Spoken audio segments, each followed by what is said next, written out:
Hey guys, today we're going to talk about ThisMadMama, Veronica Merritt. If you don't know who she is, she's actually a friend or acquaintance of Alicia Doherty from the Doherty Dozen. And that is actually how I found her originally a couple years ago. I did a couple videos on her in the past, along with Kirsty, and I believe Amy Robinson covered her as well. I haven't posted about her since then. I think that's mainly because nothing really has stood out to me. I feel like just a lot of her content is rage bait. ThisMadMama does have a decent following, and she is mostly on TikTok, where she has over 440 followers. A little bit more background is that she does have 12 biological children. She does not hold a traditional job, so she is self-employed. She uses her platforms to make money, and she also sells art. She paints, I guess. Now, the issue with this is that on a number of occasions she has posted that she's broke, can't afford to pay certain bills, her electricity is shut off, she's having trouble buying food for her family. So to say that she supports her children in this way isn't necessarily true, because she's still struggling. And yeah, I get it. I feel like everybody struggles at certain points in their life, and especially now, like, times are hard. It's really hard to make ends meet with even having 2 jobs in a household.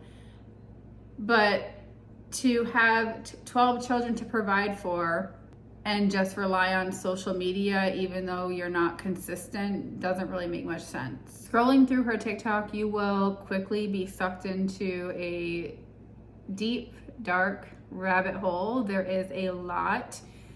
And I don't want to bash her here. I'm not here to bash her. I'm just going to say she is one of those people who takes pride in being different, and that's okay. It's just sometimes some of the things that she posts are concerning. So I was on Reddit just scrolling, and I saw a post, and there was some talk about Veronica and a TikTok she had recently posted about one of her children not having health insurance at the moment. This child of hers is one of her younger children, and this child in particular has a history of cancer, which she also documented on her TikTok, from his diagnosis, his treatments, to his recovery. Okay, so according to this person, Donnie is just cancer-free. I've said it before, so why won't I just say he's cancer-free? So my son Donnie, my 4-year-old, was diagnosed with stage 4 neuroblastoma. Neuroblastoma isn't something that you can just be like, okay, good, he's cancer-free now. It doesn't work that way. Donnie couldn't even have the mass removed from his body because it was attached to major blood vessels, and if they removed it, he risked bleeding to death. So they used chemotherapy and radiation to try to kill it. If one single cell survives, all of the cancer comes back, and it will drop his survival odds to 5%. I don't say he's cancer-free because I can't say he's cancer-free. I have to wait 5 years before I can even feel comfortable that it's not going to come back. And even then, it still could. It's not one of those things that, okay, it's gone, it's done now. No, it can come back, and it's scary. And no, I'm not going to just be like, yes, everyone, he's cancer-free now. No, his scans were good. His scans were clear. That does not just automatically mean that he's cancer-free. And so now, posting this, she understandably has a lot of people worried. I was scrolling on Facebook, and I saw the article that The Sun posted about my family. They did interview me. I did not say Donnie didn't get a thing. I said that I had to take the wish list down because the haters kept messing with it, and I thought it was really mean that they would do that. They also mentioned that he doesn't have health insurance, and I read the comments, and I saw people saying, oh, they live in America. If they get food stamps, they have health insurance. So Donnie did have health insurance, and a lot of people have asked for updates on my son's health, how's his cancer. Last time I was able to bring him to the doctor, he had a scan and everything looked good and everything was clear, but we haven't been able to do any follow-up treatments because his health insurance was taken away. The reason his health insurance was taken away is because he was born at home, and right after he was born, I got sick, and while I was sick, COVID happened, and everything shut down, and I couldn't get a hold of anybody to get the paperwork I needed. And once I finally got the paperwork I needed, he was over a year old, so I needed different paperwork, and I couldn't get a hold of somebody at the office. I don't know what was going on. I finally got a hold of somebody. It was the wrong person. Point is, I have been trying to get his birth certificate for 4 freaking years.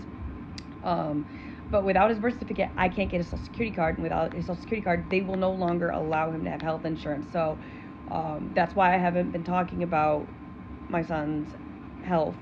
Yeah, so Donnie has not had health insurance since January of this year, and we don't even know whether or not he's doing okay, and I'm hoping he is, but I'm not going to be able to get his health insurance back on until I get his birth certificate and his social security card, and there's nothing I can do, and there's no point. Even if I made a GoFundMe, do you know how much it is for, the test that he would need? I would have to raise like hundreds of thousands of dollars, and I can't do that, and I just have to hope that he'll be okay, and I'm trying, and now you guys know why I haven't really been posting. I'm under a lot of stress, and it's hard, and I really don't even want to do this anymore. I'm trying, and now you know. I tried looking up the article she was talking about, and it just said it's unavailable. I'm not sure why, but nonetheless, that doesn't really matter. My reaction to this is going to be somewhat short because I feel like there's really no gray area here. I feel like this is just pure irresponsibility and laziness. You can no longer use the pandemic as an excuse. I get it. Back then, things were hard. Like, businesses were harder to reach, whatever. But even so, it's like, ma'am, it's 2024, and the excuses that you're using can't be used as excuses. She has had plenty of time to get her ducks in a row and to get this very basic thing done for her child, especially a child that has a health history like this. And in the video, she's stating she hopes everything is okay. As a mother, you don't get to just hope. You have to do. You have to make sure this stuff is done. And that should be your first priority. There's no ifs, ands, or buts that go along with it. I know depression is real. It exists. I know things can be overwhelming. But when you have children and you make that choice to have children, no matter what, it's your responsibility to get their basic needs met and have these basic necessities. Why would you want your child to be undocumented anyway? I guess he was a home birth, and when he was first diagnosed with cancer, they were able to get a waiver and basically give him the insurance that undocumented people would receive as like an emergency type thing. Following up with that, you should have had everything done. I'm sure this was all explained, and there was plenty of time to get it all in order and done. There's no excuse. Even if the child didn't have this sort of medical history, what about when it comes time for a driver's license, or you want to travel somewhere, or really anything, and you leave your children undocumented? It's just irresponsible, lazy. There's just no other words, honestly. I also just thought I should mention that I am familiar with New York State, as I am a citizen of New York State. So I know how health insurance and all of this works. Even though this was a home birth, it still can't be that big of a process to register your child's birth. I can't imagine it would be. I'm not fully educated on that, so I try not to speak on things that I'm not fully educated on, but I just feel like it wouldn't be such a terrible task. And also the excuses that she used about how it was so hard during the pandemic, and she did have a health scare that I'm aware of.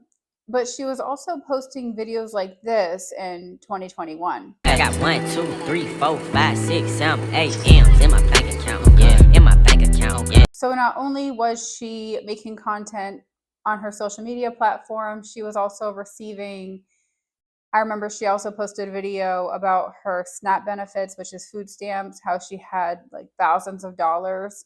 She called the number, and I forgot how much it was, but it was thousands of dollars. And then she was also getting the pandemic, the credits for children. So it doesn't look good to sit here and put these little price tags on each of your children. It just really makes me angry. And then to come on and say, oh, by the way, he doesn't have health insurance and I hope nothing is wrong, but we just won't know and all I can do is wait. Veronica has posted a lot of questionable things on her TikTok, and I might not agree with her parenting techniques or her lifestyle, but this is like a whole new level. This is, I would say, like the opposite of Munchausen by proxy. Like, this is neglect, to say the least, in my opinion. So I'm going to leave it at that. And I would love for you guys to share your thoughts and opinions in the comments below. Let's have a conversation. Thank you so much for watching, as always, and I'll see you all again very soon. Bye.